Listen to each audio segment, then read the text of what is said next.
Okay, now we will revise the concept of one port and two port network. So first, that is the one port network.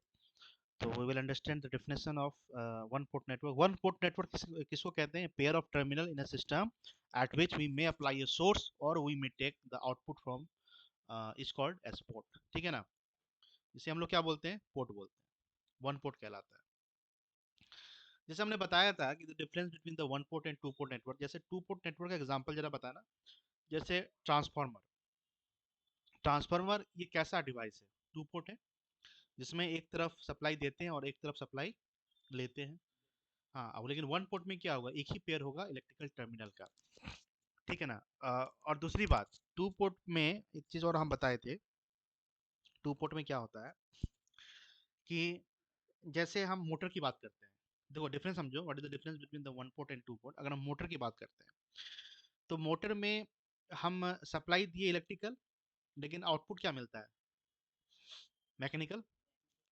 तो कहने का क्या मतलब है? जैसे motor mechanical in the form of torque, rotor जो move करती है उसकी स्पीड हो गई. मैकेनिकल पैरामीटर की बात करते हैं ना. जैसे मोटर है, मोटर में सप्लाई दी है तो मोटर रन किया तो उसका रोटर मूव करता है. तो वो कहीं ना कहीं स्पीड बता रहा है, स्पीड मेजर कर रहा है, स्पीड के बारे में बता रहा है, टॉर्क के बारे में बता रहा है, लोड हम दे रहे हैं वहाँ टॉर्क के बारे में बता रहा है. तो ये सब चीज़ें मैकेनिकल पैरामीटर होती हैं. तो इलेक्ट्रिकल फॉर्म हम एक तरफ दिए लेकिन दूसरी तरफ हमें इलेक्ट्रिकल नहीं मिला, मैकेनिकल मिला, तो वो क्या कहलाएगा? वन पोर्ट कहलाएगा. लेकिन टू पोर्ट की अगर हम बात करते हैं तो टू पोर्ट में क्या होगा? अगर एक एंड में इलेक्ट्रिकल होगा तो दूसरे एंड में भी क्या होना चाहिए? इलेक्ट्रिकल. जैसे ट्रांसफार्मर. ट्रांसफार्मर में जब हम सप्लाई देते हैं प्राइमरी वाइंडिंग को, ठीक है ना, तो सेकेंडरी वाइंडिंग में भी मुझे इलेक्ट्रिकल मिलता है. एक तरफ इलेक्ट्रिकल दे रहे हैं तो दूसरी तरफ भी हमें इलेक्ट्रिकल मिल रहा है. तो वो किसका एग्जाम्पल हुआ? हाँ, टू पोर्ट का एग्जाम्पल हुआ. जैसे ट्रांसमिशन लाइन हो गया, sending in and receiving end, वहां भी हम इलेक्ट्रिकल देते हैं सेंडिंग एंड में, तो रिसीविंग में क्या मिलता है? इलेक्ट्रिकल मिलता है. लोड में हमें इलेक्ट्रिकल मिलता है कि नहीं? तो वो एक किसका एग्जाम्पल है? टू पोर्ट का एग्जाम्पल. लेकिन वन पोर्ट के केस में, जैसे मोटर हो गया, जैसे या जनरेटर हो गया, तो जनरेटर के केस में हम क्या करते हैं? हम डीजल या पेट्रोल डालते हैं प्राइम मूवर में, और प्राइम मूवर क्या करता है? वो रोटेट करता है, रोटेटिंग पार्ट एक प्राइम मूवर से हम जनरेटर को चलाते हैं. तो इनपुट में क्या दे रहे हैं? मैकेनिकल दे रहे हैं, और आउटपुट में क्या मिल रहा है? इलेक्ट्रिकल मिल रहा है. तो कहीं ना कहीं मतलब इधर मैकेनिकल है उधर इलेक्ट्रिकल है, दोनों इलेक्ट्रिकल होना चाहिए तब टू पोर्ट होगा. अगर एक तरफ इलेक्ट्रिकल है और दूसरी तरफ मैकेनिकल है तो वो क्या हो जाएगा? वन पोर्ट हो जाएगा. समझ में आया?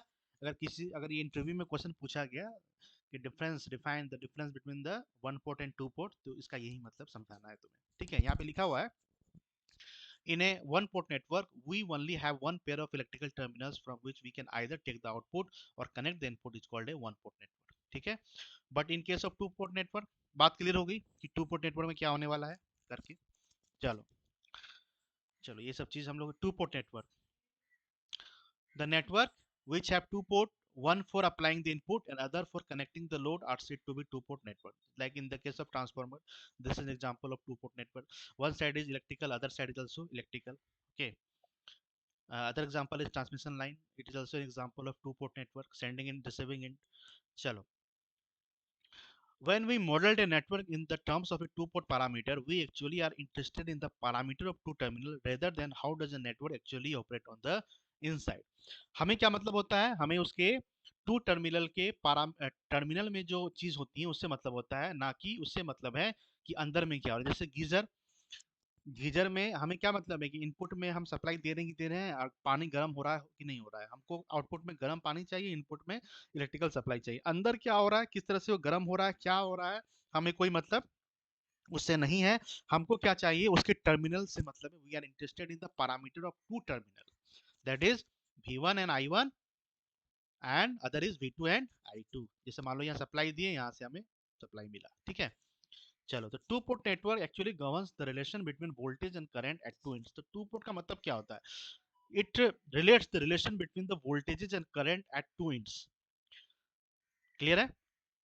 तो हमारे पास जेड है, वाई है, जो हमें पढ़ना है. ऐसे तो छह तरह के पैरामीटर होते हैं, ये छह पैरामीटर, लेकिन जो हमारे सिलेबस में है तो तुम्हारे एग्जाम में पूछेगा, that is the Z parameter, Y parameter, H parameter and T parameter. These parameters are not important from your exam point of view. Okay, that is the inverse T parameter and Z parameter. So only you have to study, we have to focus on the Z, Y, H and T parameter. T parameter is also called the ABCD parameter.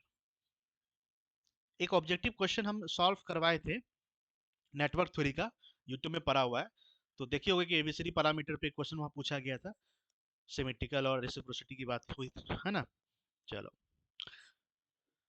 next, next topic is symmetrical and reciprocal network. A network is said to be symmetrical if it look exactly identical from both the parts. That is, if we compute driving point impedance from any of the part, it will come out to be the same.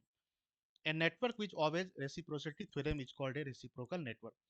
देखो reciprocal network किसको कहते हैं, जो दोनों end से क्या दिखे, एक जैसा दिखे। तो जैसे हमारे पास मैट्रिक्स के फॉर्म में अगर हम बात करें, जैसे जेड 11 12 21 22 ये ना है, तो अगर Z11 इक्वल टू Z22 हो गया तो नेटवर्क कैसा बना, सिमेट्रिकल बना। बना कि नहीं बना, because it will look exactly identical from both the parts. Okay, चलो next. For a reciprocal network, the network must be passive, and if we extend the terminal of source and the load, then the ratio of response to excitation doesn't change. Reciprocal के लिए क्या होता है, network passive होना चाहिए, और अगर हम टर्मिनल को एक्सचेंज करते हैं, that is the source and the load, तो उस केस में रेशियो जो रिस्पॉन्स टू एक्साइटेशन होना चाहिए वो चेंज नहीं होना चाहिए। अगर चेंज नहीं हुआ तो हम कहेंगे कि नेटवर्क कैसा है, रेसिप्रोकल है। तो कोई क्वेश्चन आ सकता है, the explain the difference between the reciprocal and symmetrical network. तो सिमेट्रिकल नेटवर्क में क्या कहोगे, ये नेटवर्क को सिमेट्रिकल तभी कहेंगे जब वो दोनों तरफ से सेम दिखे। अगर ड्राइविंग पॉइंट इंपेडेंस हम कंप्यूट करते हैं किसी भी पार्ट से तो वो सेम आना चाहिए। क्लियर है, ये बात समझ में आया, Z11 और Z22, ठीक है ना। ड्राइविंग पॉइंट इंपेडेंस यही होता है, Z11 एंड Z22। और रेसिप्रोकल का मतलब क्या होता है कि अगर हम टर्मिनल को अगर एक्सचेंज करते हैं किसके बीच, सोर्स एंड लोड के बीच, तो उस केस में जो रेशियो होगा response to excitation doesn't change, तो इस केस में नेटवर्क क्या कहलाएगा, रेसिप्रोकल नेटवर्क कहलाएगा। ठीक है ना, जैसे यहाँ टू पोर्ट नेटवर्क है, अगर हम इसको एक्सचेंज करते हैं, अब कौन आ गया,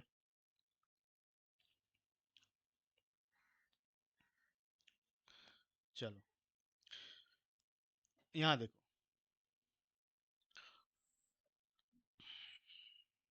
हाँ, तो हम बात क्या कर रहे थे, चलो, कि अगर हम एक्सचेंज कर दे between, exchange the terminal of source in the load, यहाँ पे लोड लगा हुआ है, अब लोड को यहाँ रख दो, ठीक है ना, तो एक्सचेंज हो गया ना, एक्सचेंज हो गया ना, सोर्स और लोड, और इधर सोर्स हो गया, इधर क्या हो गया, सोर्स हो गया, पहले सोर्स इधर था और लोड यहाँ था, अब लोड को हम यहाँ लगा दिए और इधर से क्या दे रहे हैं, सोर्स, तो एक्सचेंज हो गया ना, एक्सचेंज हुआ कि नहीं हुआ, exchange the terminal of source and load. लेकिन दोनों ही केस में जो रेशियो होगा रिस्पॉन्स टू एक्साइटेशन वो चेंज नहीं होना चाहिए। मतलब इस केस में रिस्पॉन्स क्या है और एक्साइटेशन क्या है, जरा बताना। इस केस में रिस्पॉन्स और एक्साइटेशन क्या है, एक्साइट मतलब एक्साइटेशन देना, है ना, तो कौन सा रिस्पॉन्स है, ये रिस्पॉन्स है IL1, और आउटपुट ये ना आउटपुट है ना, और एक्साइटेशन क्या है, ये सोर्स वोल्टेज, एक्साइट, हाँ VS1। ये जो रेशियो है ना सेम होना चाहिए। इधर अगर रेशियो की बात करें between the response and excitation, तो रिस्पॉन्स क्या है, आउटपुट दैट इज IL2, और एक्साइटेशन क्या है VS2। तो इसका रेशियो क्या होना चाहिए, अगर दोनों ही केस में अगर बराबर हो जाए, अगर हम लोड और सोर्स के टर्मिनल को इंटरचेंज करते हैं, एक्सचेंज करते हैं, और ये अगर बराबर हो जाए तो उसको क्या बोलोगे, रेसिप्रोकल। और रेसिप्रोसिटी और सिमेट्रिसिटी कब कहलाएगी, जब VS1 by IS1 driving point impedance है ना equal to VS2 by IS2, अगर ये हो गया तो ये सिमेट्रिकल हो गया, और इस केस में रेसिप्रोकल हो गया। क्लियर है, चलो नेक्स्ट। नेक्स्ट पैरामीटर, अब हम लोग पैरामीटर की बात करते हैं। देखो यहाँ से एक क्वेश्चन फ्रेम हो सकता है, यहाँ से एक क्वेश्चन फ्रेम हो सकता है कि explain the difference between symmetrical and reciprocal, या what do you mean by symmetrical and reciprocal network. Clear है, तो ये क्वेश्चन तुम एक्सेप्ट कर सकते हो एग्जाम में, याद हो गया, लिख लोगे इसको, लिख लोगे, चलो, चलो good. Now first parameter is the impedance parameter. देखो इम्पीडेंस पैरामीटर को ही हम लोग क्या बोलते हैं, जेड पैरामीटर, इसी को ओपन सर्किट पैरामीटर। तो कभी कभी क्वेश्चन में ओसी पैरामीटर के नाम से लिखा रहता है, जेड पैरामीटर या इम्पीडेंस पैरामीटर। तो दो तरह के वेरिएबल होते हैं, एक इंडिपेंडेंट वेरिएबल होता है और दूसरा डिपेंडेंट वेरिएबल होता है। इंडिपेंडेंट वेरिएबल, हाँ, हमें इसके अंदर ये कोई नेटवर्क है, इसके अंदर क्या हो रहा है हमें कोई मतलब नहीं है।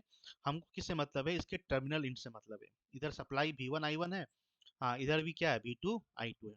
ठीक है, टर्मिनल टर्मिनल के वोल्टेज और करंट से हमें मतलब होता है, रेदर देन अंदर में क्या हो रहा है। ठीक है, चलो। तो इंडिपेंडेंट जो वेरिएबल होते हैं यहाँ पे कौन कौन से होते हैं, एक V1 होता है, सॉरी एक I1 होता है और एक I2 होता है। और डिपेंडेंट वेरिएबल क्या होता है, V1 होता है और एक V2 होता है। तो डिपेंडेंट वेरिएबल को हम इन टर्म्स ऑफ इंडिपेंडेंट वेरिएबल लिखते हैं, that is the V1 V2 को इन terms of I1 and I2। तो जब एक्सप्रेस करोगे तो V1 इक्वल टू इस फॉर्म में आता है, ठीक है ना, और यही जेड पैरामीटर कहलाता है। ठीक है, चलो। अब यहाँ पे Z11 कैसे डिफाइन करोगे, तो Z11 can be represented as V1 by I1 condition applied, I2 equal to 0. This will be called driving point impedance at port 1 under open circuit. Z12 V1 by I2 open circuit transfer impedance at port 1. Z21 V2 by I1 open circuit transfer impedance at port 2. Z22 V2 by I2 condition applied I1 equal to 0 driving point impedance at port 2. Open circuit driving point impedance input, तो इसका नाम तुम्हें याद रखना है। ठीक है ना। अब जैसे Z11 निकालना है, तो कैसे निकलेगा, जब I2 को जीरो करोगे, if I2 equal to zero, तब ना तुम Z11 निकाल सकते हो, that is V1 by I1। अब I2 जीरो हो गया, अगर I2 जीरो हो गया तो एक और पैरामीटर डिफाइन कर लोगे, Z21, that is V2 by I1। तो अगर ये कंडीशन तुमने लगा दी तो यहाँ से दो पैरामीटर निकाल सकते हो, 11 और 21। अगर आगे if I1 equal to zero, तो यहाँ से अगेन दो पैरामीटर की बात कर सकते हैं, Z12 that is V1 by I2 and I1 अगर जीरो हो गया तो Z22 that will be equal to V2 by I2, ये ना होगा। तो अगर I1 जीरो हो गया तो दो पैरामीटर की हम बात कर सकते हैं, that is Z12 and Z22। चलो, तो इसलिए इसको ओपन सर्किट पैरामीटर कहते हैं, क्योंकि यहाँ पे करंट क्या हो रहा है, हर एक केस में जीरो हो रहा है। जो भी पैरामीटर तुम निकालोगे, चाहे Z11 चाहे Z12 चाहे Z21 चाहे Z22, हर एक केस में करंट क्या हो रहा है, जीरो हो रहा है। तो एक क्वेश्चन क्या बनता है, आगे देखते हैं, ये आगे मिल जाएगा। हाँ, सिमेट्रिकल, ये क्वेश्चन आएगा ऑब्जेक्टिव में, पक्का आएगा, कंफर्म आएगा, कोई रोक नहीं सकता है। Driving point impedance on both side must be same. Driving point मतलब Z11 बराबर Z22, Z11 बराबर Z22। अगर ये दोनों बराबर हो गए, दोनों अगर बराबर हो गए तो सिमेट्रिकल। और रेसिप्रोसिटी का मतलब 12 बराबर 21। अगर Z पैरामीटर में Z12 इक्वल टू Z21 है तो वो रेसिप्रोकल कहलाएगा, अगर Z11 और Z22 बराबर है तो वो सिमेट्रिकल कहलाएगा। कैसे निकालोगे, देखो ऐसे, अभी हम बताया ना कि Z11 कैसे निकालेंगे, I2 को जीरो कर दो और V1 बाई I1 करो, फिर I2 को जीरो करो और Z22 निकालो।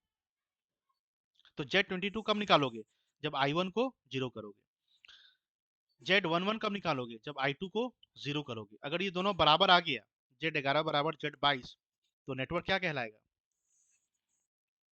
Z11 बराबर 22, हाँ सिमेट्रिकल कहलाएगा। उसी तरह से, उसी तरीके से Z12 और Z21 निकालो, अगर दोनों बराबर हो गए तो रेसिप्रोकल।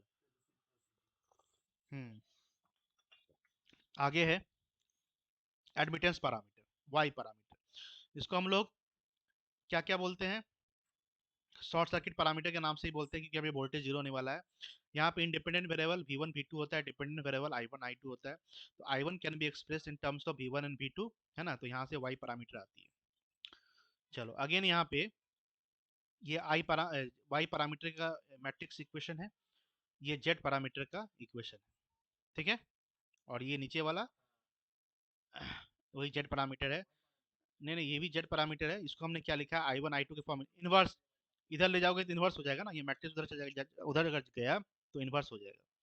ठीक है, ऐसा क्यों कर रहे हैं, ऐसा इसलिए कर रहे हैं कि Y पैरामीटर को दिखा रहे हैं, हाँ, इन टर्म्स ऑफ Z का इनवर्स, Z का इनवर्स। तो किसी भी मैट्रिक्स का इनवर्स कैसे निकालते हो, किसी भी मैट्रिक्स का इनवर्स कैसे निकालते हो, इनवर्स 1/डिटर्मिनेंट, जैसे मान लो इस मैट्रिक्स का निकालना है तो डेल Z हो जाएगा, और फिर क्या करते हो इसको, हाँ एडजॉइंट, इसको ढको तो Z22 आएगा पहले।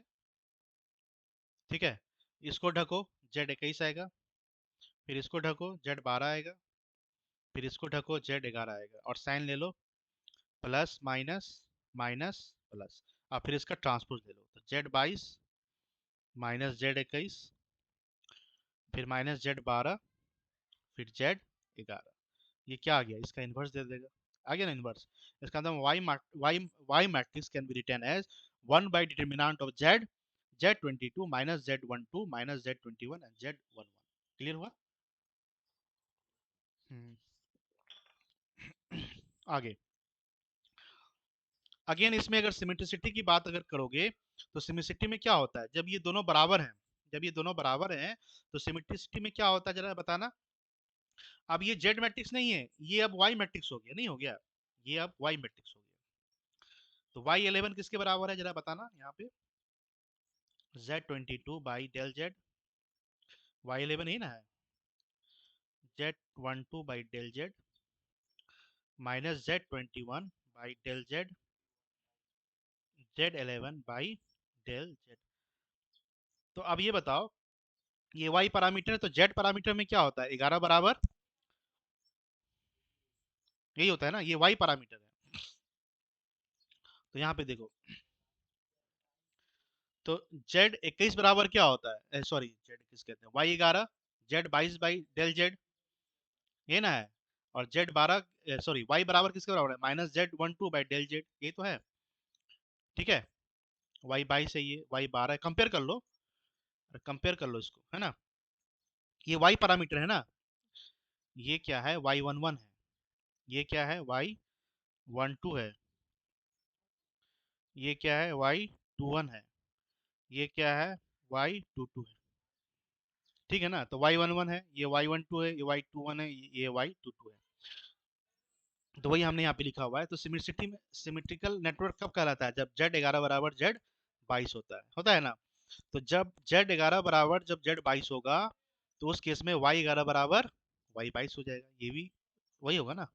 अरे जब ये और ये बराबर हो जाएंगे, तो डेल Z डिटर्मिनेंट है, ये तो कांस्टेंट है, ये तो फिक्स है, तो ये क्या हो जाएगा, इक्वल हो जाएगा। रे, रेसिप्रोसिटी, हाँ, रेसिप्रोसिटी में हम जानते हैं कि Z12 बराबर Z21 होता है। इसका मतलब in terms of y parameter we can say Y12 बराबर Y21, यही तो होगा। चलो, क्लियर है। नेक्स्ट, अब इसका Z पैरामीटर निकालना, तो कैसे निकालोगे। हाँ, ये पता है ना सबको। शॉर्ट हम बताए थे इसका कंसेप्ट, 60 हो जाएगा, Z22 70 हो जाएगा, और 12 बराबर 21 हो जाएगा, 40। चलो यही होगा, ये हम बताए थे। यहाँ पे हम इक्वेशन लगा के बताए थे कि केवीएल लगा लो, ये तो शॉर्ट ट्रिक था ना। पहले केवीएल लगाओ, इधर से I1 इधर से I2, यहाँ पे I1 प्लस I2 जाएगा, तो यहाँ केवीएल लगा लो, माइनस V1 बराबर 20 I1 plus 40 I1 plus I2, लिख सकते हो ना इक्वेशन, ये इक्वेशन। फिर सेकेंड वाले लूप में केवीएल लगा लो।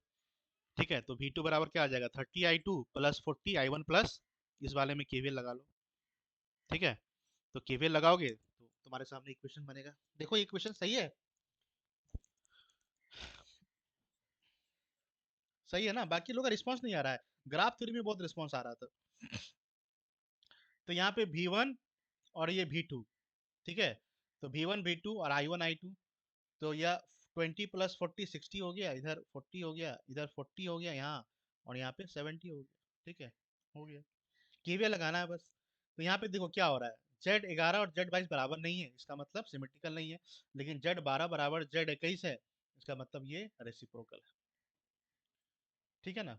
चलो, फिर बहुत सारे क्वेश्चन हैं जो हमने डिस्कस किया था यहाँ पे, तो क्वेश्चन को तुम देख सकते हो, तुम्हारे नोट्स में भी होगा। ठीक है, गूगल क्लासरूम, हाँ गूगल क्लासरूम में भी है। इसका वाई पैरामीटर निकालना है, तो वाई पैरामीटर के लिए क्या करो, सबको पहले एडमिटेंस में कन्वर्ट कर लो, मतलब इसका उल्टा, इसका यूनिट होता है सीमेंस होता है, 1/4 हो जाएगा, 1/8 हो जाएगा, और 1/2 हो जाएगा। ठीक है ना। तो चलो सबसे पहले केवीएल लगाओ, सबसे पहले वाई पैरामीटर निकालने के लिए क्या लगाओ, केवीएल लगाओ। तो केवीएल कैसे लगाओगे, जो यहाँ पे लगा हुआ है, यहाँ पे केवीएल नहीं, केसीएल लगाना, सॉरी यहाँ पे केसीएल लगाना। इधर, हाँ इधर से आई वन, इधर से आई टू। तो आई वन बराबर क्या हो जाएगा जरा बताना। यहाँ का वोल्टेज वी वन है, तो V one by I one equal to V one by four होगा ना। इधर जाने वाला करंट और इधर जाने वाला करंट, यहाँ पे वी टू है, तो V one minus V two by two. एक इक्वेशन यहाँ से बन जाएगा। और इधर से केसीएल लगाओ, I two equal to V two by eight plus V two minus V one by two. वही इक्वेशन को यहाँ पे सॉल्व किया गया होगा। देखो यहाँ पे है ना लिखा हुआ है। इस इक्वेशन को सॉल्व करोगे तो इसको कैसे लिखना होगा, I one in terms of V one, function of V one and V two. और आई टू को लिखो in terms of as a function of V one and V two. और वहां से कंपेयर करके, हाँ Y eleven, Y twelve, Y twenty one, Y twenty two निकाल लो। ठीक है, तो कितना है, वाई इलेवन ये आया, वाई ट्वेल्व ये आया, वाई, हाँ ये दोनों बराबर हैं, तो रेसिप्रोकल हो गया।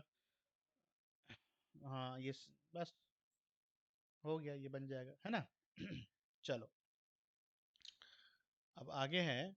फिर अगेन वाई पैरामीटर पर बेस्ड क्वेश्चन है जो कि कर लोगे तुम लोग। क्या करना है, केवीएल लगाना है। क्या करना है, के सॉरी केसीएल लगाना है।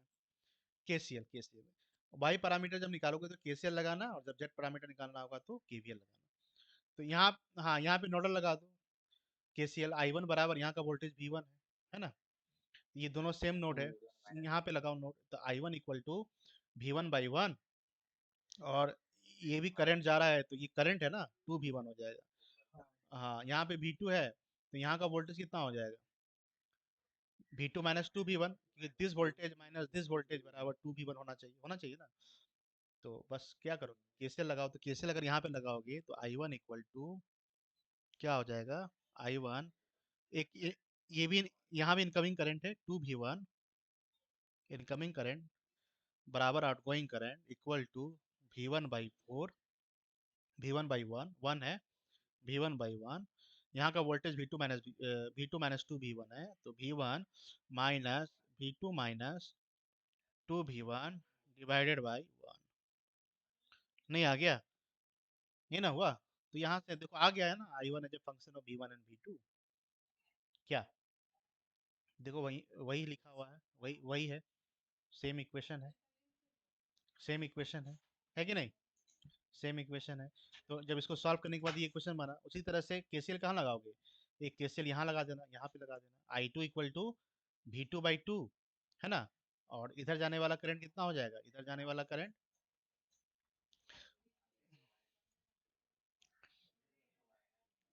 इधर जाने वाला करंट यहाँ पे हमने लिखा है I two equal to V two by two, और V two minus minus V two minus two V one minus V one divided by one, वही ना है। एक बार देखो क्या हो रहा है, यहाँ पे हमको दिखाते हैं। आई टू बराबर, देखो इनकमिंग करंट आई टू है, आउटगोइंग करंट, इसमें जाने वाला करंट कितना होगा, वी टू बाई टू। और इसमें जाने वाला करंट हम एक काम और कर सकते हैं ना, इस ब्रांच में जाने वाला करंट, यहाँ का वोल्टेज मुझे पता है, यहाँ का वोल्टेज पता है, तो दोनों वोल्टेज का डिफरेंस डिवाइडेड बाय रेजिस्टेंस, तो प्लस होगा ना, plus V two minus two V one minus of V one divided by one, नहीं आ जाएगा। तो यही क्वेश्चन लिखा हुआ है, यही क्वेश्चन यहाँ पे लिखा हुआ है। I two equal to V two by two plus V two minus two V one minus V one by one, है ना, आ गया। सॉल्व करके दो इक्वेशन बनेगा, और वहां से वाई पैरामीटर तुम फाइंड आउट कर लेना। इसी तरीके से नेक्स्ट है हाइब्रिड पैरामीटर, नेक्स्ट है hybrid parameter. This is also called the H parameter, and in case of H parameter we know we know that independent variable is I1 and V2, and dependent variable is V1 and V2। Clear है, चलो आगे। तो यहाँ पे देखो ये वाला equation तुम्हें याद रखना है। देखो याद क्या रखना है कि जेड पैरामीटर में जेड पैरामीटर में क्या होता है कि हाँ, यहाँ पे V1 होता है, यहाँ पे V2 होता है, और इधर क्या होता है 11।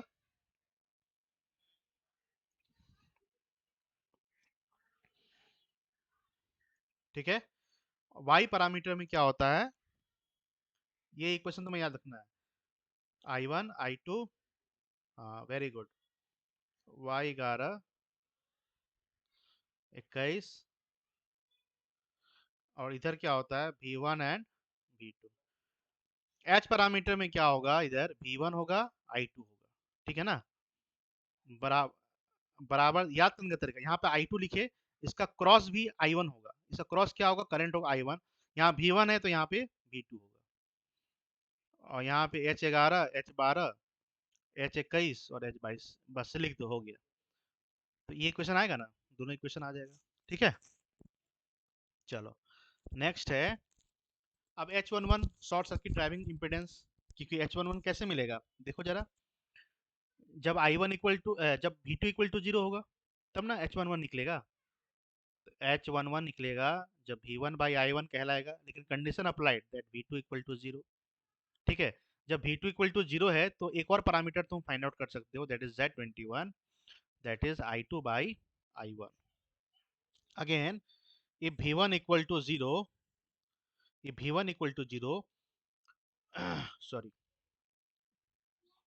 V2 इक्वल टू 0 हो गया। अब I1, अगर I1 0 होगा तो अगेन दो पैरामीटर की बात कर सकते हैं। कौन कौन सा पैरामीटर, एक H12, ये 0 हो गया ना I1, हाँ तो V1 by V2, condition applied I1 equal to 0। और दूसरा कौन सा, H22, that is I2 by V2, condition applied I1 equal to 0। आया समझ में, आया समझ में।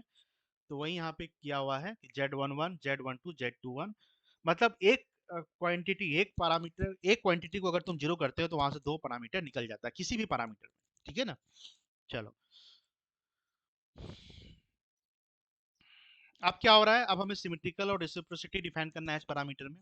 तो क्या करोगे, देखो ये जेड पैरामीटर का इक्वेशन है, ठीक है ना, ये जेड पैरामीटर का इक्वेशन है। तो यहाँ से तुम V2 को क्या ले सकते हो, जरा चेक करना, V2 को ले सकते हो कि सर माइनस V2 को इक्वेशन 2 से, ये इक्वेशन 2 मान लो।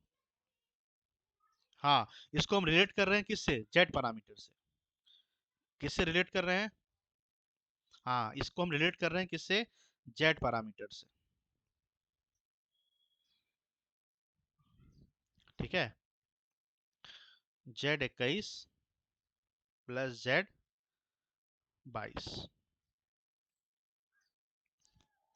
I2, ये ना होगा। तो देखो इसमें क्या करना होगा, फ्रॉम इक्वेशन सेकंड, ये सेकंड इक्वेशन है, ये फर्स्ट इक्वेशन है। तो सेकंड इक्वेशन से V2 को तुम क्या ले सकते हो, minus S21 by S22 I1 plus 1 by S22 I2 लिख सकते हो ना। तो जब तुम ऐसा लिख सकते हो तो इसको कंपेयर करना जरा इस वाले इक्वेशन से। क्यों कंपेयर कर रहे हैं, यहाँ भी I1 है, यहाँ I2 है, यहाँ I1 है और यहाँ पे I2 है।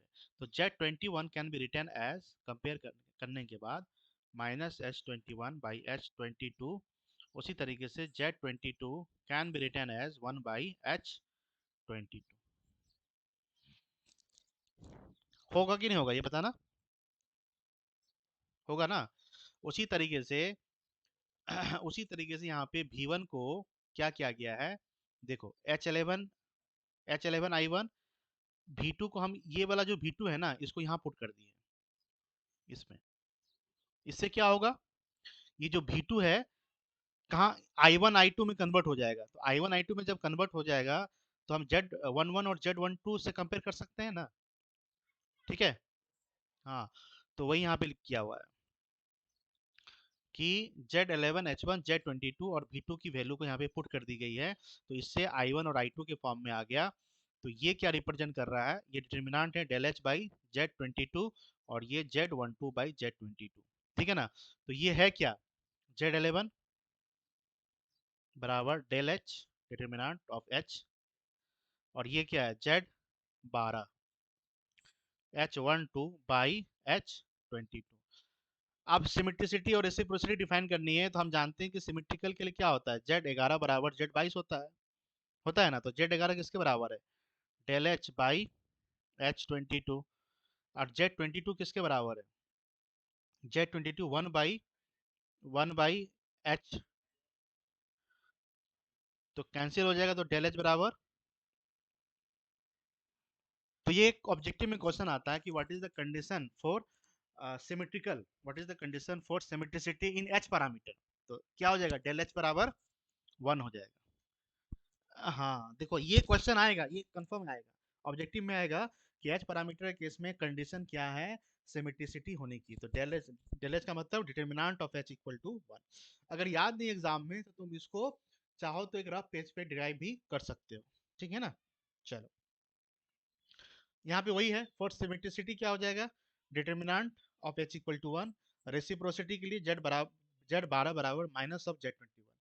ऐसा कैसे हुआ जरा देखो, रेसिप्रोसिटी में क्या होगा, रेसिप्रोसिटी में Z12 बराबर Z21 होगा, तो Z12 कितना, इतना ही है ना, और Z21 कितना आया था, Z21 ये आया था क्या, तो दोनों को बराबर कर दो, बराबर करोगे तो ZH12 H22 बराबर, इधर कितना है, minus H21 by H, cut गया, Z12 बराबर, हाँ आ गया ना, ठीक है, हो गया। तो ये कंडीशन आ गई। चलो, इक्विवेलेंट सर्किट की बात करते हैं, तो जेड पैरामीटर का ये इक्वेशन होता है ना। ये जब ये इक्वेशन है, तो इसको तुम इन टर्म्स ऑफ नेटवर्क शो कर सकते हो इस तरीके से। ये क्या है, Z12 I2 है, और ये दोनों वोल्टेज है ना, ये भी वोल्टेज है, ये भी वोल्टेज है। तो इसको तुम रेजिस्टेंस से शो किए, और इसको हम एक डिपेंडेंट वोल्टेज सोर्स से रिप्रेजेंट किए। क्यों रिप्रेजेंट किए डिपेंडेंट वोल्टेज सोर्स से, क्योंकि इसमें I2 इन्वॉल्व है, यहाँ पे V1 है और यहाँ पे I1 है, I2 तो इधर है ना, इसलिए यहाँ पे हम डिपेंडेंट सोर्स से रिप्रेजेंट किए। दोनों तो वोल्टेज है, दोनों का वोल्टेज का सम क्या देगा, वोल्टेज देगा। उसी तरीके से V2 बराबर Z22 I2, और अगेन यहाँ पे I1 जो टर्म में आया है, उसको हम एक डिपेंडेंट वोल्टेज सोर्स की तरह शो कर सकते हैं, क्योंकि I1 यहाँ है। क्लियर हुआ, तो ये इक्विवेलेंट सर्किट बनाने का तरीका हुआ। उसी तरीके से तुम Y पैरामीटर का बना सकते हो, और H पैरामीटर का भी तुम बना सकते हो, ठीक है। अब इसका एच पैरामीटर निकालना है, तो एच पैरामीटर के लिए क्या करोगे, इसका सबसे पहले क्या करो, देखो ये टी नेटवर्क दिया हुआ है, ये कौन सा नेटवर्क है, टी नेटवर्क दिया हुआ है ना। तो टी नेटवर्क के केस में क्या होता है, जेड पैरामीटर 11 कितना होगा, दोनों को जोड़ दोगे 8, और 12, 12 21 6, और Z22 बराबर 9 हो जाएगा ना। तो देखो यहाँ पे लिखा हुआ है, एक मिनट, Z11 हो जाएगा 6 2 8, 12 कितना हो जाएगा, 6 हो जाएगा, और Z22 9 हो जाएगा ना। यहाँ पे 3 लिखा हुआ है, 3 नहीं होगा ना, 9 हो जाएगा ना, 3 + 6, ये बाई मिस्टेक लिखा हुआ है, आई मिट भी नहीं रहा। तो यहाँ पे पूरा मिस्टेक है, तो इसको तुम लोग क्या करना है, मतलब इसको अपने नोट्स में करेक्शन कर देना। हाँ, यहाँ 9 आएगा, तो यहाँ से क्या होगा, यहाँ पे जेड पैरामीटर की इक्वेशन बनेगी, ठीक है ना, जेड पैरामीटर की इक्वेशन बन गई। अब इसको क्या करो, एच पैरामीटर, तुमसे पूछा क्या जा रहा है, जेड पैरामीटर नहीं, एच पैरामीटर, तो क्या करोगे, इसको कन्वर्ट कर लो किस में, एच पैरामीटर के फॉर्म में, क्योंकि ये गिवन है ना, ये गिवन है, ये हमें पता है। तो एच पैरामीटर का इक्वेशन क्या होता है, V1 बराबर H11 I1 H12 V2, I2 बराबर H21 I1 H22 V2, ये ना होता है। तो देखो यहाँ V1 है, I1 है, लेकिन यहाँ पे I2 है, यहाँ पे क्या है, V2 है। तो ऐसा करो, I2 को फ्रॉम इक्वेशन 2, जो I2 है V2 - 6I1/9 लिख सकते हैं ना। इसको क्या करो, इसमें पुट कर लो, तो पुट करने के बाद ये पूरा का पूरा इक्वेशन किस में कन्वर्ट हो जाएगा, I2 कन्वर्ट हो जाएगा V2 और I1 में, यानी V2 और I1 में तुम तोड़ दोगे, V2 और I1 में तोड़ दोगे जो तुम्हें चाहिए था, V2 और I1, और वहां से कंपेयर करके H11 और H12 तुम्हारा निकल जाएगा। देखो वही काम किया होगा यहाँ पे, है ना? निकल जाएगा ना, समझ गए ना हम क्या बताना चाह रहे हैं? बस, मतलब जो गिवन है, ऐसा नहीं है कि जो गिवन नहीं है उसी में तुम छेड़खानी करो, जो गिवन है उसी में छेड़खानी करना। गिवन यहाँ पे क्या है? जेड पैरामीटर, उसी में छेड़खानी करके तुमको इससे कंपेयर करना है, जेड पैरामीटर। हाँ, उसी में तुम्हें इंटरचेंज करके आगे पीछे करके V1 को लिखना इन terms of I1 and V2, है ना? V1 को लिखना इन terms of I1 and V2, और I2 किसके टर्म में लिखना है? I1 and V2। यहाँ पे I2 है, यहाँ पे V2 है, और यहाँ पे I1 है, तो यहाँ पे I2 क्या लिख सकते हो? इन terms of V2 and I1। ये तो सही है, इसमें कुछ नहीं करना है। यहाँ पे I2 को तुम लिख सकते हो इन terms of V2 and I1, लिख सकते हो कि नहीं? तो इसे कंपेयर करके ये चारों पैरामीटर तुम निकाल सकते हो। चलो, अब आगे है T parameter, that is also called the ABCD parameter. इसमें इंडिपेंडेंट वेरिएबल कौन सा होता है? V2 I2, और dependent variable V1 and I2, इस तरह से, ठीक है ना? हाँ, तो यहाँ यहाँ पे याद रखना है कि इन टर्म्स एबीसीडी पैरामीटर को हम लोग ट्रांसमिशन लाइन में मॉडल करते हैं, ठीक है ना? इसका एप्लीकेशन जो पार्ट है वो ट्रांसमिशन लाइन है। ट्रांसमिशन लाइन में एक तरफ इनकमिंग करंट होता है तो दूसरी तरफ क्या होता है? आउटगोइंग करंट होता है। तो टू पोर्ट में अब तक हम क्या बना रहे थे? यहाँ V1 I1, यहाँ V2 I2, यहाँ पे डायरेक्शन अपोजिट लेना पड़ेगा, इसलिए यहाँ पे माइनस साइन आता है, ठीक है? In terms of ABCD parameter, clear है? चलो, वही बात यहाँ पे लिखी हुई है। ये एबीसीडी पैरामीटर हो गया। तो एबीसीडी पैरामीटर में यहाँ पे V1 I1 होता है, और यहाँ पे V2 और माइनस I2 होता है, याद रहेगा? मतलब ये इनपुट साइड है, V1 I1 इनपुट साइड है, और ये क्या है? आउटपुट साइड है। बस बस बस, तो ये दो इक्वेशन बनेगी यहाँ से, है ना? अब यहाँ पे तुम्हें क्या करना है कि सिमेट्रिसिटी और रेसिप्रोसिटी तुम्हें डिराइव करना है। तो क्या करो, हम जानते हैं कि जेड पैरामीटर में रेसिप्रोकल कब होता है? जब Z11 बराबर, सॉरी, सिमेट्रिकल कब होता है? जब Z11 बराबर Z22 होता है, और रेसिप्रोकल कब होता है? Z12 बराबर Z21 होता है। तो ऐसा करो, हाँ, तुम्हें ये इक्वेशन पता है ना, ये गिवन है। तो जेड पैरामीटर क्या होता है? V1 बराबर Z11 I1,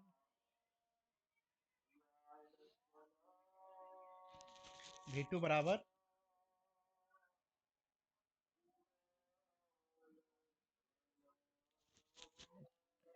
तो इसके टर्म में लिखने की कोशिश करो, मतलब ये V1 है, सही है, I2 यहाँ भी सही है, लेकिन यहाँ पे क्या है? I1 है, और हमारे पास क्या है? V2 है।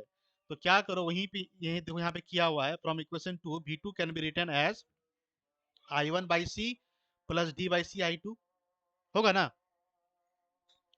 तो क्या करो, इसको इसमें पुट कर दो, इस वाले इक्वेशन में,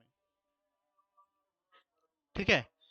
तो जब तुम इसको इसमें पुट करोगे तो इक्वेशन क्या बन जाएगी? V1 इक्वल टू, जब इसको तुम इसमें पुट करोगे तो A by C I1, AD by C I2 minus B I2 बन जाएगा ना? अब देखो, अब कंपेयर करो इससे, अब इसको कंपेयर करो इससे, I1 और I2 की टर्म में आ गया। ये I1 A बाई सी है, और I2 का कोफिशिएंट कितना है? AD by C minus B, है ना? इसका मतलब Z11 किसके बराबर है? Z11 किसके बराबर है? A by C. और Z22 किसके बराबर है? Z12 AD minus BC by C, है ना? इसी तरीके से क्या करोगे, इसी तरीके से क्या करोगे, हमको क्या चाहिए? हमको एक चाहिए V2 in terms of I1 and I2। तो यहाँ पे देखो, V2 in terms of I1 I2 already किया हुआ है, तो कंपेयर करोगे तो यहाँ पे Z21 बराबर हो जाएगा 1 बाई सी, और Z22 हो जाएगा D बाई सी, हो जाएगा ना? इसका मतलब क्या हुआ? इसका मतलब क्या हुआ, बता ना, इसका मतलब क्या हुआ? कि अगर तुम्हें रेसिप्रोसिटी चाहिए तो Z11 बराबर Z22 करना पड़ेगा। Z11 कितना है? A बाई सी, और 22 कितना है? D बाई सी। तो दोनों बराबर होगा, तो A बराबर D कंडीशन आ गई। ये ऑब्जेक्टिव में आता है कि what are the condition for for symmetricity in ABCD parameter, that is A बराबर D, and what is the condition for reciprocity in terms of ABCD parameter. तो रेसिप्रोसिटी के लिए क्या करोगे? हाँ, तो 12 किसके बराबर है? 12 ठीक है, और 21 1/c है। तो जब ये दोनों बराबर करोगे तो A D minus B C बराबर 1 आएगा। याद है ये वाला ऑब्जेक्टिव पूछा गया था, यही ऑब्जेक्टिव पूछा गया था इलेक्ट्रिकल ब्रांच में, एनटी के पेपर में। हम सॉल्यूशन भी वहां पे दिए हुए हैं, that is A D minus B C equal to 1, है ना, A D minus B C equal to 1 for reciprocity condition in case of ABCD parameter. Okay, समझ में आ गया? तो वही यहाँ पे डिराइव किया हुआ है। चलो उसके बाद फिर अगेन क्वेश्चन है, अब जेड वाई और एच और डी पैरामीटर, एबीसीडी पैरामीटर पर सारे क्वेश्चंस यहाँ पे करवाए गए थे, जो तुम्हारे नोट में भी होगा, क्लासरूम में भी होगा। तो ये सारे प्रॉब्लम उस पर बेस्ड है। केसीएल केवीएल खाली लगाना है, ये हम प्रॉब्लम करवाए थे, याद है ना, सारा प्रॉब्लम हम करवाए हुए हैं। हाँ, तो ये सारे प्रॉब्लम जो है सब में केसीएल लगाओ केवीएल लगाओ, इक्वेशन से रिलेट करो और सारे के सारा पैरामीटर तुम निकालो। ठीक है, ये बन जाएगा। अब यहाँ पर ही पॉसिबल नहीं कि हर एक प्रॉब्लम को डिस्कस किया जाए। थोड़ा सा कनेक्शन पे देख लेते हैं, connection of two port network. ये क्या होता है कि if the output of a two port network acts as the input of the other two port network, then it is said to be cascade connection। Cascade connection का मतलब क्या होता है? अगर एक नेटवर्क का आउटपुट अगर दूसरे नेटवर्क का इनपुट हो जाए तो हम लोग क्या कहेंगे? कैस्केड कनेक्शन कहेंगे, है ना। हाँ, तो कैस्केड कनेक्शन में एबीसीडी पैरामीटर डिफाइन करते हैं। जैसे यहाँ पे क्या किए हैं, नेटवर्क वन के लिए इनपुट पैरामीटर क्या क्या सा कौन कौन सा है, वी वन आई वन, और आउटपुट पैरामीटर कौन कौन सा है, वी और आई है ना। तो एबीसीडी पैरामीटर क्या हो जाएगा जरा बताना, V one I one, A one B one C one D one V I, ये ना होगा, ये आउटपुट है। अच्छा, नेटवर्क टू के लिए एबीसीडी पैरामीटर क्या क्या होगा, इनपुट में क्या है, वी और आई है, आउटपुट में क्या है, वी टू और आई टू है। देखो ये टॉपिक बहुत इंपॉर्टेंट है, ये वेरी वेरी इंपॉर्टेंट है, ये क्वेश्चन आएगा तुम्हारे एग्जाम में। एक्सप्लेन या discuss the connection of two port network, ठीक है ना, ये 6 नंबर में आएगा। तो इस तरह से तुम्हें डिस्कस करना है। चलो, फॉर नेटवर्क टू की बात करें तो एबीसीडी पैरामीटर कैसे लिखोगे, इनपुट वोल्टेज वी और आई है, आउटपुट वोल्टेज वी टू और आई टू है ना। तो यहाँ पे वी हो गया, आई हो गया, और यहाँ ए टू हो गया, बी टू हो गया, सी टू हो गया, डी टू हो गया, और आउटपुट वी टू और आई टू हो गया। नहीं हो गया, ये इनपुट, अरे ये इनपुट हो गया ना, इसका आउटपुट नेटवर्क टू के लिए इसका इनपुट हो गया। अब क्या करोगे, हमको इस पूरे नेटवर्क का एबीसीडी पैरामीटर चाहिए। मतलब एबीसीडी पैरामीटर के लिए इनपुट क्या होना चाहिए, पूरे नेटवर्क का वी वन आई वन होना चाहिए इनपुट, और आउटपुट क्या होना चाहिए, वी टू और आई टू होना चाहिए ना। तो क्या करोगे, दोनों दोनों इक्वेशन को मल्टीप्लाई करके देखो। अगर मल्टीप्लाई मल्टीप्लाई कर, सॉरी मल्टीप्लाई नहीं, ये जो वी और आई है ना, नहीं नहीं, इसको इसमें पुट कर दो, इसको इसमें पुट कर दो, वी और आई की वैल्यू को इसमें पुट कर दो। जब पुट करोगे तो क्या आएगा जरा देखना, ये ना आएगा जब, तो देखो हाँ, ऐड नहीं, मल्टीप्लाई हो रहा है, मल्टीप्लाई हो रहा है। तो इधर क्या है, वी वन आई वन है, और इधर क्या है, वी टू और आई टू है। इधर क्या है, वी टू और आई टू है, तो ये दोनों मैट्रिक्स क्या हो गए, मल्टीप्लाई हो गए। इसका मतलब अगर दो नेटवर्क कैस्केड में कनेक्टेड हैं तो उन दोनों का एबीसीडी पैरामीटर क्या हो जाता है, मल्टीप्लाई हो जाता है। ये ऑब्जेक्टिव क्वेश्चन ही फ्रेम हो सकता है कि कैस्केड कनेक्शन में कौन से पैरामीटर मल्टीप्लाई होते हैं, that is the ABCD parameter. Okay, अब इसमें सिमेट्रिसिटी और रेसिप्रोसिटी की बात अगर करनी है तो सिमेट्रिकल कब होगा, हम जानते हैं सिमेट्रिकल में क्या होता है, जब ए, ये ए होता है, ये बी होता है एबीसीडी पैरामीटर में, ये सी होता है और ये डी होता है। तो अभी हम डिराइव किए थे ना, अभी हम डिराइव किए थे कि नेटवर्क अगर सिमेट्रिकल है तो ए वन बराबर डी वन होगा और ए टू बराबर डी टू होगा, होगा ना। तो इसका मतलब ये दोनों क्या हो जाएंगे, बराबर हो जाएंगे, यानी A one A two, B one C two, और सी वन बी टू और ए वन ए टू, ये ना है, जरा देखो यहाँ पे चेक करो, चेक करो, है कि नहीं।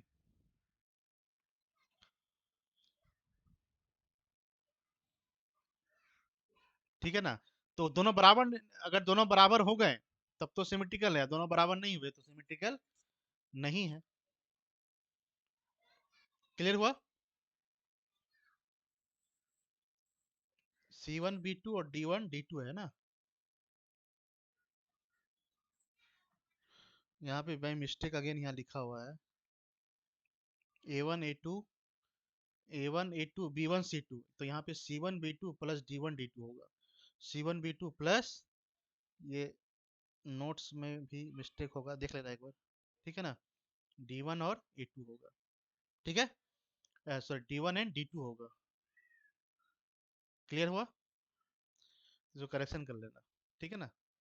और ये पूरा ए है ना, इस पूरे नेटवर्क का ए है ये, इस पूरे नेटवर्क का बी है, इस पूरे नेटवर्क का सी है, इस पूरे नेटवर्क का डी है। तो ए किसके बराबर है? A equivalent A1 A2 plus B1 C2। D equivalent किसके बराबर है?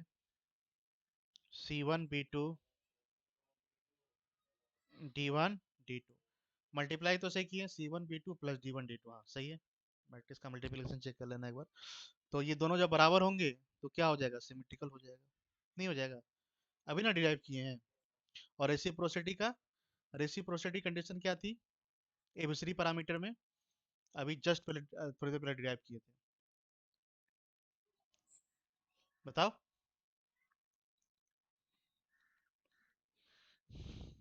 अरे AD माइनस BC बराबर 1 नहीं था? AD माइनस BC बराबर तब 1 आया था ना? BC बराबर 1 आया था। यहाँ देखो, सब यहाँ पे लिखा हुआ है, देखो यहाँ AD माइनस BC बराबर 1। अभी ना डिराइव किए थे, अभी ना डिराइव किए थे। रेसिप्रोसिटी में क्या होता है? Z12 बराबर Z21 होता है। तो CC कैंसिल हो जाएगा जब बराबर करोगे, तो AD माइनस BC बराबर 1 आ गया ना। तो इस तो टू पोर्ट आसान लग रहा है कि नहीं लग रहा है, ये बताओ। टू पोर्ट, चलो कहाँ थे हम लोग? कनेक्शन वाला बहुत इंपॉर्टेंट पार्ट है ये, कंफर्म इसमें क्वेश्चन आएगा। चलो 10 मिनट में ये खत्म हो जाएगा। तो अब क्या है कि जो भी नोट्स हम प्रोवाइड किए गूगल क्लासरूम में उसको देखो, और मे भी तुम्हारे सारे कॉपी में भी लिखा होगा, क्लास के साथ साथ तुम लिखते भी हो, तो एक पूरा कंप्लीट वे में नोट्स भी कंप्लीट होगा तुम्हारा। तो रिवाइज करते जाओ, चीज़ों को देखते जाओ, सीखते जाओ, सीख जाओगे। ठीक है, चलो ये हो गया यहाँ तक। अब सीरीज कनेक्शन की बात कर लेते हैं। सीरीज कनेक्शन कैसा कनेक्शन होता है? जब दो नेटवर्क को हम सीरीज में कनेक्ट करते हैं। सीरीज का मतलब क्या होता है? करंट सेम होना चाहिए लेकिन वोल्टेजेस अलग अलग होने चाहिए। तो यहाँ पे देखो सीरीज नेटवर्क है कि नहीं है? ये दो नेटवर्क हैं, दोनों सीरीज में कनेक्टेड है। कैसे? देखो, करंट यहाँ पे सेम करंट इन किया, सेम करंट आउट किया, है ना? या हाँ I1 है। और इधर की बात करें तो, इधर की बात करते हैं तो जितना करंट इन किया उतना ही करंट आउट हो गया। तो सीरीज कनेक्शन है कि नहीं है? यहाँ का वोल्टेज V1A होगा, यहाँ का वोल्टेज V2A होगा, यहाँ का वोल्टेज V1B होगा, यहाँ का वोल्टेज V2B होगा। इसका क्लास किए थे जब हम पढ़ाए थे ये सब चीज तुम लोग। चलो, केवीएल लगाओगे तो V1 बराबर V1A प्लस V1B, V2 बराबर क्या हो जाएगा? V2A प्लस V2B हो जाएगा। जब केवीएल लगाओगे, केवीएल केवीएल का मतलब क्या होता है? टोटल वोल्टेज बराबर सम ऑफ वोल्टेज। तो V2A प्लस V2B, V1 बराबर V1A प्लस V1B होगा ना? होगा कि नहीं होगा सीरीज कनेक्शन में? चलो,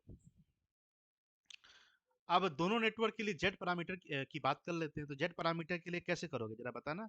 जेड पैरामीटर में वोल्टेज लिखते हो V1 ए, और क्या होगा? V1 B। इधर क्या होगा? करंट I1, और यहाँ पे करंट नेटवर्क ए के लिए, सॉरी एक नेटवर्क ए के लिए इनपुट वोल्टेज कौन सा है? V1A। आउटपुट वोल्टेज कौन सा है? V2A। होगा ना?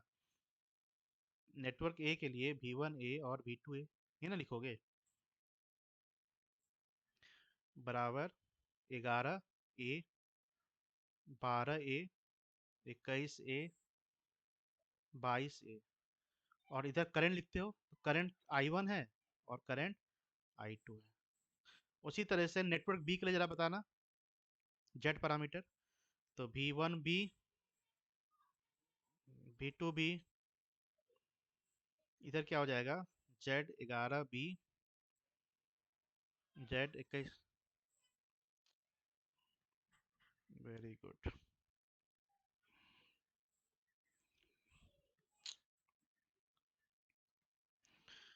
Z12B, Z21B, Z22B। इधर क्या लिखोगे? I1 एंड, तो जब दोनों को तुम एक काम करो, हमको क्या चाहिए, ओवरऑल पैरामीटर चाहिए इस पूरे नेटवर्क का। तो क्या करो, दोनों को ऐड कर लो। तो जब ऐड करोगे तो इक्वेशन क्या बनेगी, देखो ये नेटवर्क ए के लिए है, वही चीज़ है, नेटवर्क बी के लिए है, जो अभी हम लिख के बताया, ठीक है ना। आप क्या करो, दोनों को जोड़ दो। जब जोड़ दोगे, दोनों को जोड़ दोगे तो V1A और V1B दोनों का सम क्या रिप्रेजेंट करेगा, V1 और V2B। हाँ, दोनों का जो वोल्टेज है ना, यहाँ पे 1 है, V1A और V1B, एक मिनट, V1A और V2A, नेटवर्क ए, यहाँ पे V1A, V1 और V2A, ठीक है। हाँ सही है। अगर इसको तुम ऐड करोगे तो क्या बनेगा इक्वेशन, V1A प्लस V1B होगा ना, और यहाँ पे V2A प्लस V2B बराबर I1 I2 कॉमन हो गया, और दोनों का 11 जुट जाएगा, दोनों का 12 जुट जाएगा, दोनों का 21 जुट जाएगा, और दोनों का 22 जुट जाएगा। तो यहाँ पे V1A और V2A है ना, V1A और V2A। यहाँ पे हम क्या लिखे हैं, V1A और V2A, V1A और V2A, ए होगा यहाँ पे ना, बाय मिस्टेक है।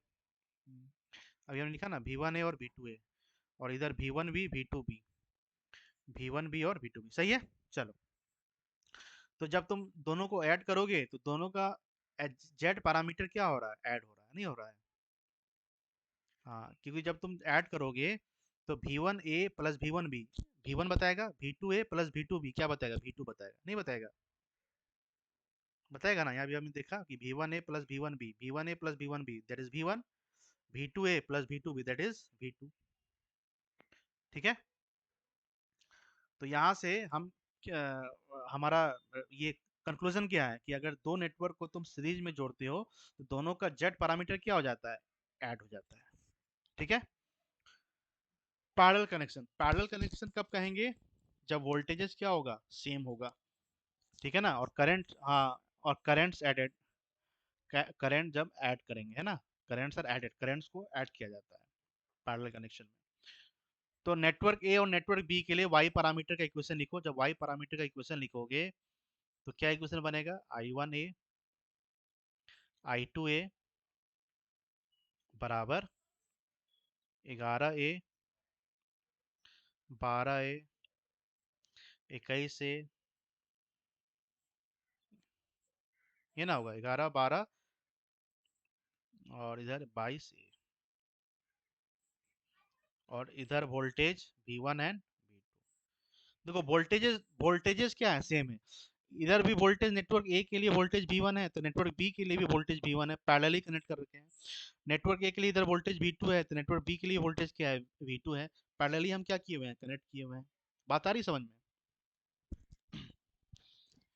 हाँ, उसी तरीके से नेट, हाँ, नेटवर्क बी के लिए भी तुम लिख सकते हो, यहाँ पे लिखा हुआ है नेटवर्क बी के लिए Y1B, सॉरी, I1B I2B, इधर V1 और V2, ये वाई पैरामीटर है। अब क्या करो, दोनों को जोड़ दो, तो I1B और उसका I1A, दोनों करंट ऐड होके क्या देगा, I1A प्लस I1B। यहाँ पे दो करंट I1 आया, I1 हो जाएगा, और इधर से केसीएल परफॉर्म करोगे तो I2 बराबर I2A प्लस I2B हो जाएगा, नहीं हो जाएगा क्या, क्लियर है।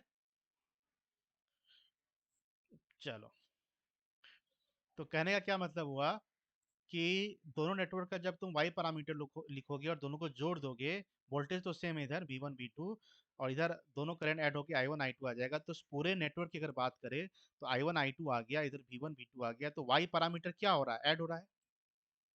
तो याद क्या रखना है कि एबीसीडी पैरामीटर में जब दो नेटवर्क को जब कैस्केड में लगाते हो तो एबीसीडी पैरामीटर मल्टीप्लाई हो जाता है। जेड पैरामीटर के केस में मतलब जब दो नेटवर्क को तुम सीरीज में ऐड करते हो, ठीक है ना, तब दोनों का जेड पैरामीटर ऐड हो जाता है। जब दो नेटवर्क को तुम पैरेलल में कनेक्ट करते हो तो दोनों का वाई पैरामीटर ऐड हो जाता है। क्लियर हुआ, तो यही है कनेक्शन। उसके बाद फिर सीरीज पैरेलल कनेक्शन है, मतलब एक तरफ सीरीज है और दूसरी तरफ पैरेलल है। तो दोनों नेटवर्क, तो यहाँ पे कौन सा पैरामीटर डिफाइन होगा, हमने बताया था हर एक कनेक्शन के लिए हर एक पैरामीटर सूट करता है, याद है? हाँ, मतलब जैसे सीरीज के लिए कौन सा पैरामीटर सूट करता है? Z parameter. पैरेलल में कौन सा पैरामीटर सूट करता है? वाई। हाँ, कैस्केड में एबीसीडी पैरामीटर। सीरीज पैरेलल में एच पैरामीटर सूट करता है, क्योंकि जब तुम इसका एच पैरामीटर लिखोगे ना, तो दोनों का एच पैरामीटर लिखो, दोनों का एच पैरामीटर लिखो और दोनों को ऐड कर दो। एच पैरामीटर कैसे लिखे? इधर V1 होता है, इधर I2 होता है, इधर I1 होता है, इधर V2 होता है ना? तो नेटवर्क ए के लिए इसका वोल्टेज V1A है, और इसी का I2A है, करंट I2A है ना? V1 I2 लिखते हो ना, V1 I2। और उधर क्या लिखते हो? I1 और V2। तो I1 हो गया, और V2 मतलब वही V2 हो जाएगा। तो वही लिखा हुआ है यहाँ पे, हो गया। उसके बाद नेटवर्क बी के लिए लिखो, V1B बराबर एच पैरामीटर, इस तरह से। अब दोनों को क्या करो? ऐड कर लो। ये आया समझ में? बताओ। तो आगे बढ़ते हैं। दोनों नेटवर्क के लिए क्या लिख लो? एच पैरामीटर लिख लो। और जब दोनों को तुम ऐड कर दोगे, तो यहाँ पे क्या आ जाएगा? V1 I2, यहाँ पे आ जाएगा I1, और यहाँ पे आ जाएगा V2। तो दोनों का एच पैरामीटर क्या हो रहा है? ऐड हो रहा है। इसका मतलब सीरीज पैरेलल कनेक्शन में एच पैरामीटर सूट करता है, और एच पैरामीटर, हाँ बस। और ये सब कुछ प्रॉब्लम हमने कराए थे क्लास में, जो कि तुम्हें याद होगा। ये सारे प्रॉब्लम हम करवाए थे, तो अब पॉसिबल नहीं है कि हर एक प्रॉब्लम यहाँ पे डिस्कस किया जाए। समझ रहे हो ना? तो क्लियर हुआ? यही था two port network. I think तुम्हें समझ में आया होगा। ठीक है ना?